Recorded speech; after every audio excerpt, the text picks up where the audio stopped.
Hello YouTube, Dark Maven 1976 here with another video. This video is part 3 of my countdown to SakuraCon series, and this part will be about food, which is one of the important things about going to anime conventions or any convention is where are you going to eat, how are you going to eat.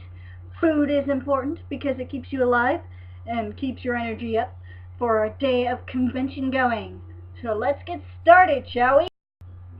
So the first thing you should know is buying food at the convention is not a good idea. Why?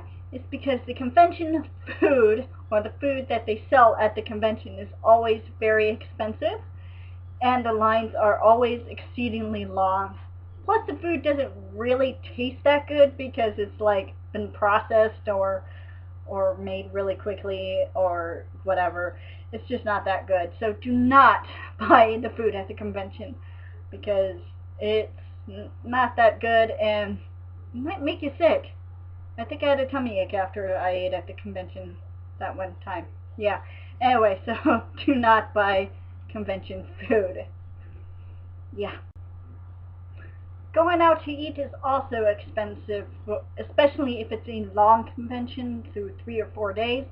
I know there are some places me and my husband want to go out to eat, like there's Dick's Restaurant, and there's this teriyaki place that's next to our hotel, which we want to try. But for the most part, we want to avoid going out to like a fast food joint because it could get expensive to eat out all the time. And you want to save your money for better things like con swag? With that said, what kind of food should you eat or bring? Well, if your make sure first your hotel has a continental breakfast because that'll help cut down on the cost of food. I know our hotel that we're staying in has a continental breakfast that usually consists of cereal and fruits, and I think last year they had not last year, year before, they had a waffle maker, which I had like one waffle. But if you get up in time, you should really hit the hotel breakfast because yeah, that's a good way of offsetting costs of food so you're not bringing a whole lot of food with you. Also, what determines what you bring to the hotel might be if your hotel has a microwave or a coffee pot. I think ours has a coffee pot, so we'll have hot water to warm up like a cup of noodle soup or soup bowls or whatever.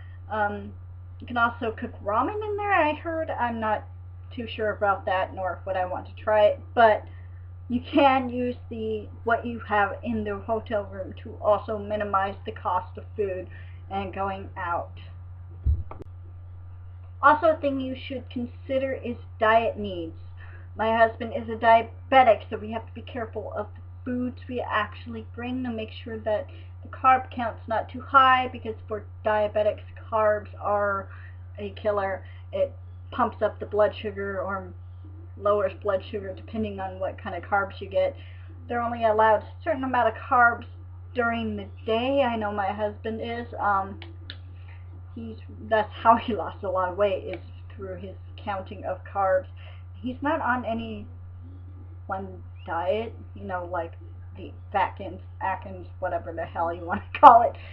But yeah, you have to be careful what you do bring, so the person you're with who has like dietary needs, like diabetes, is able to actually eat on the trip.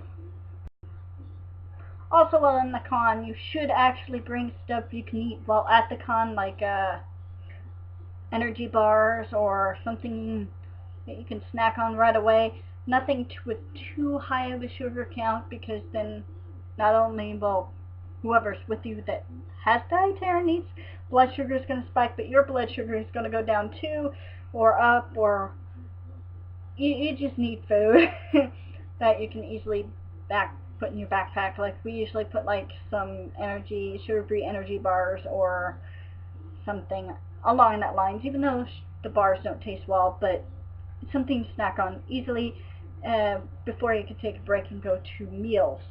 You should always take meal breaks at the con because You need food. Yeah. Also, you should, last but not least, bring water with you. Water is important to stave off dehydration, and not only that, but water at the convention or drinks at the conventions are insanely expensive. And if you think you can find a water fountain to refill your water, no. No, the last time we went to the convention, they blocked off most, if not all, of the water fountains. I think they did this so you'd have to buy their beverages, and that sucked. Trying to find a water fountain to refill water bottles is not fun. But always bring your water, because you're going to have a better time if you remain hydrated. Hydration helps with energy and all sorts of stuff. So yeah, bring water with you. And I think, yeah, bring water. Water is important. So that is my video for today. I hope you enjoyed. If you have any comments, questions, or concerns, leave a comment down below and I will get back to you. If you like this video, feel free to subscribe and all that neat jazz. Before I go, I do want to thank a special YouTuber, Shara-sama, who's been there for me during this rough time with my grandfather's passing and my depression, which I've been suffering a lot from, more so recently because of the death of my grandfather. And she's been really supportive with my cosplays and endeavors, and is an all-around nice person. I'll leave her video, a link to her videos down below, and feel free to go check her out. She's pretty awesome. And until next time, my cosplay friends, cosplay safe and have a great day.